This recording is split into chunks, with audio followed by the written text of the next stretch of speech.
I hope you haven't blown both speakers just by hooking it up wrong, you know. Were your HPM 100s hooked up at the same time? Yeah, I hope both of them. Yeah, yeah, Playing.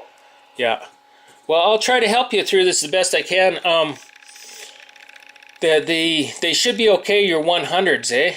Like, hopefully it didn't damage them as well, because when things happen electronically like that, you could get a surge, or just a jolt of electricity go through the system. I have a surge protector attached to my audio equipment. I don't hook it directly to the socket. There is a surge protector. Yeah, it's a surge protector. That's good, like going into your wall, right? Yeah. Yeah. That I don't know if that helps or not, because with these amplifiers, I looked it up on YouTube, and the guy described it like a Lamborghini that's sitting in the air, and its wheels are going full out. The engine goes full out, and when you hook it up and start it up, it hits the ground running. So those wheels are spinning already. It charges up the system entirely, and so when you hook up the speakers like that and you turn it on, it's full out, right? I mean, the volume isn't full out, but he said the thing is fully charged. The only way he described it is a Lamborghini just hitting the ground with the wheels spinning already. So, and he called that it's called a Class A amp, and those are pretty well top of the line. Okay. Yeah. I don't have a Class A amp. Mine's just an average Joe amp. Expensive, but nothing like yours. Like yours is what they use. The Grateful Dead uses those at concerts and stuff. I mean, that's a lot of wattage, 1350. So yeah, and another thing is that wattage it's. Let's see, if I divide that by 4, that's 250. 150, almost close to 3. Well, it's over 300 watts per speaker, eh?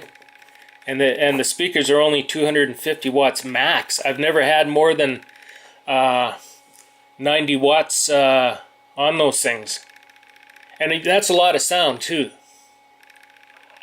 Yeah, I did not even in the volume, just like a mild volume, and didn't have to knock it out. Yeah. Too loud. Yeah. There's they say when I want to word this right, they said something about, I was reading what these guys were saying about their amplifiers and stuff, and I read up on the ohms there, and whenever you hook a system up like that, the ohms themselves, you should always have a higher ohms than what your power is. So like for me, it was easy enough. The guy said, know the facts when purchasing and setting up home theater equipment, or of course a stereo. An informed consumer makes smarter purchases. Now, that's just, I guess that could apply here. It's always good to read up on this stuff. But I know that when I go shopping for speakers, the ohms are one thing that I checked. Like I bought some really small speakers. I wanted to put them in those, actually replace the Pioneers that I have in my computer speakers to see if I could get more bass. And I just seen these things on the shelf by chance, and I think they're actually Sanyos, and they're tiny speakers, but again they weigh heavy, And we were talking about weight the other day in electronics. And anyways, I looked them up on eBay, and somebody wanted like $90 or something for just a set of these things, and it was just the casing they wanted. So, anyways, I bought these things for like $5, so I had no idea what I was buying either. But I knew that they were 4 ohms, and I didn't really care because they're going in the computer speakers. But anything that goes on my big stereo, like as far as speakers are concerned, you gotta, you got to check the ohms on it. Yeah. So anyways, I'll send that to you, and then we can talk after, and you tell me what you think and stuff. Give you some time to think about it. And it's unfortunate. Yep. before I purchased this one, I read and then watch YouTube videos about this one, and then they're all matching with the spec, because they are both high quality products from Pioneer. So I don't know. So you found information about the HPM 150s on the running them with specs? Yeah. So I've been watching YouTube videos and those blog sites like Audio Karma and everything. They have those connections. So yeah, I rely on those information. That's why I purchased this one. Yeah, yeah. Well, if you could send me links to that, it'd be helpful. Yeah, I'll check about that. Yeah, I'm just going by what's in the owner's manual there and what they said, and what the outcome is. If it's not in a balanced system, we'll take a look at it. Because you would notice that, right? If there is a blown capacitor, you would see it. You would notice it directly. Well, I don't even know if the HPM tweeter has a capacitor. I don't think it does, actually. In the system, if there's a capacitor in the system that... Because if there's something wrong with the capacitor, why only the woofer, or why only the super tweeter is not working? Well, how come? Well, I'm not sure if the capacitor applies to the woofer or the tweeter, to be honest. Or the crossover itself, if there's something wrong with the crossover, because maybe there's an overload or something, how come it is still working? Should it be like everything should be shut down fully? No, because you got to remember there's four different circuits in the capacitor. One, that's why you got 4 wires coming out. It charges the capacitor from only 2 wires, right? And that's why they put in all these different devices there. You'll see 4 spools in your pictures. There's a big one, and then 1, 2, 3 smaller ones. And what that does is it splits out the sound. And they have the crossover points in hertz. And when you look at the manual, they'll show you. They should show you the crossover points. Like if it happens, how much of it goes towards the bass, how much towards the mid-range, to the tweeter, and to the super tweeter. And they're going to cross over, they're going to overlap in sound. They don't, so some of the mid-range will take the high end of the bass, not very much, and there'll be a crossover between the bass and the mid-range and the tweeter, and the tweeter and the super tweeter. Like they're holding hands, right? Crossover. Yeah, that's their crossover points, yeah.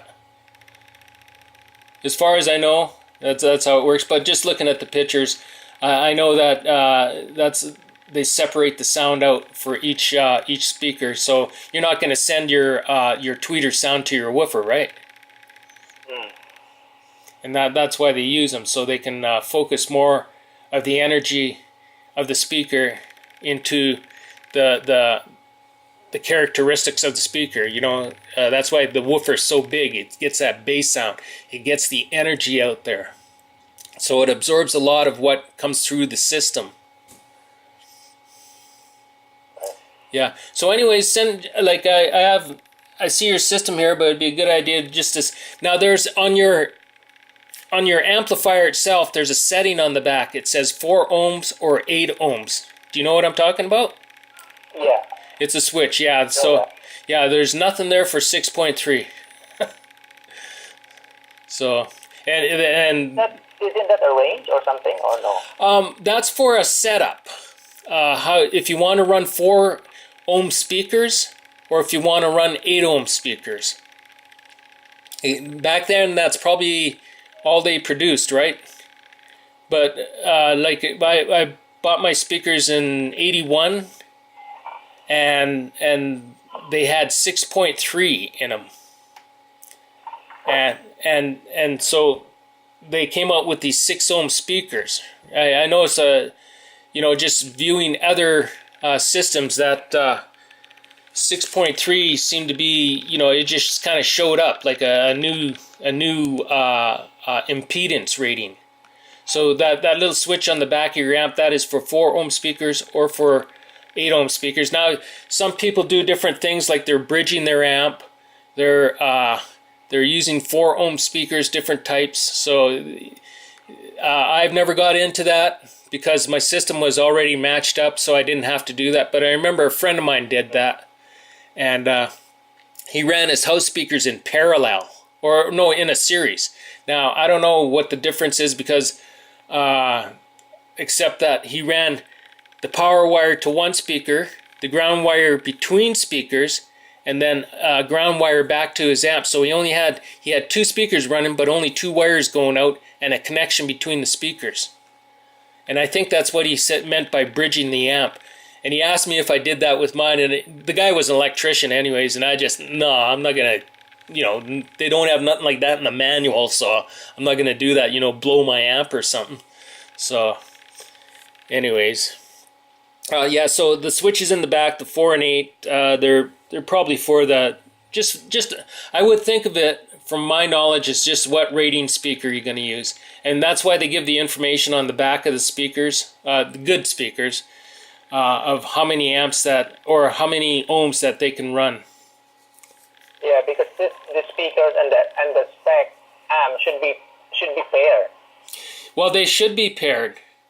Because that's what they're marketing during those times. I mean, these are top of the line speakers and the top of the line spec amps and preamps. So they are.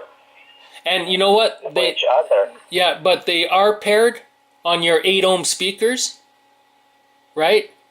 So you could run 4 of the HPM 100s at 8 ohms, no problem. But when you have the 6.3 on there, then there's a problem, and that's why they said that in the manual. Yeah, I'll take a look at those write-ups that they can be paired to any spec, because we are both, Yeah, I don't know if, yeah, it's... pictures in the internet, there's like spec, and then there are 2 speakers, those 2 150. So they always go together, I guess. Yeah, well, you know what, I'd have to take a look at them.